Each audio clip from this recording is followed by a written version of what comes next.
Ideas are counted with ideas.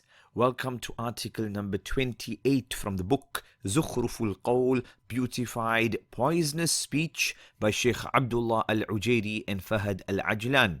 Our overview bi'idhnillahi ta'ala.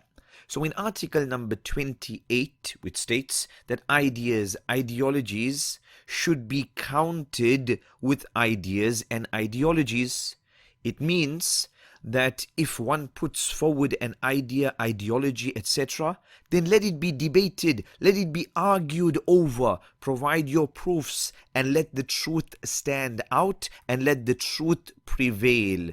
If this is what they mean by the slogan, then it is correct, walhamdulillah. We should most definitely counter incorrect ideas, ideologies with the truth and with the proofs of the truth, walhamdulillah. But if we dig further beyond the surface, if they mean that we should fight, debate, dialogue, ideas with ideas only, and that should be the only tool in our toolkit, and that we are not allowed to impose any rules, regulations, restrictions upon the people, if this is what they mean, then here we disagree. Those abusing the slogan, they use it to say that apostasy is allowed. Somebody leaves the fold of Al-Islam, there should not be any punishment upon the individual. You should fight ideas with ideas. They state that we should allow the spread of different philosophies, religions, sects, cults within the society. They should be free to practice whatever they want. They say that we should allow people to talk nonsense about Allah, talk nonsense about the messengers, about deen, etc. We have only one tool in our toolkit, and that is argue ideas with ideas, fight ideas with ideas, but we cannot impose, we cannot restrict, we cannot come with any prohibitions or anything of the sort. We say to them that the reality is that there are many tools in the toolbox. We should fight ideas with ideas, and this works with some, and this is excellent, and this is a tool.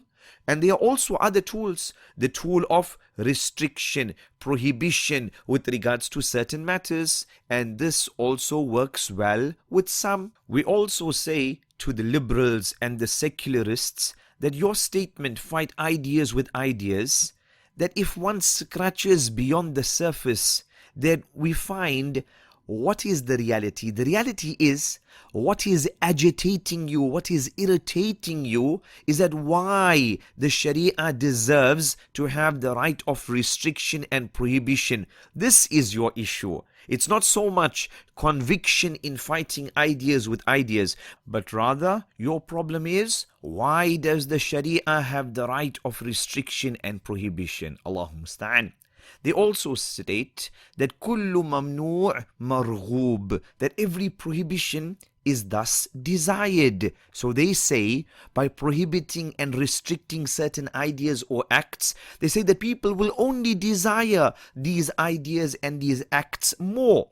And so there's no point in restricting people. Rather, let the people do as they want, and then you should debate and dialogue and put forth your truth to convince the people. That's what they say. We say that yes, some prohibitions do increase the desire of people to do that act or towards that idea, but it's not always the case. For example, nobody says that having traffic laws will increase people's desires to break it. Nobody says that having punishments in cases of crime will increase people's desire to commit crimes. Nobody says that prohibiting alcohol will only increase the desire of people to consume it. Nobody says that prohibiting pork will only increase the desire of people to eat it. So we say the idea that every prohibition makes it more desirable is not always the case. They say that correct ideas and ideologies will always defeat incorrect ideas and ideologies. We respond and we say to them that yes, this is true to a degree. Without any other outside influence, the truth and its proofs will always defeat falsehood. But the on the ground reality isn't working in a vacuum. The on the ground reality, you have the media which influences, you have money that influences, you have politics that influences. And so we are not operating in a vacuum. Then they say, well, religiosity in a totally open society is stronger, it is better than religiosity in a society which has restrictions. التدين في وسط الحرية أقوى. They say that what we mean is that the Muslim who lives in a society where everything is available, ideas, the haram, alcohol, zina, etc., and he protects himself, and then this individual here, his iman, his faith, his religiosity will be stronger than the one who is in a society which does not have all of these temptations. We say that yes, 100% for this specific individual, that is the case. But as for the society as a whole, then the reality is different. Example, the Muslim community of Damascus or Beirut 400 years ago was much more religious in its makeup than the community of today. We say that, in fact, the mere fact that you are saying that this individual who holds on to their religion in the face of all of these temptations, you are stating that this individual here, he is a stranger, he is in the minority. The majority have fallen victim to the vices, etc., according to you.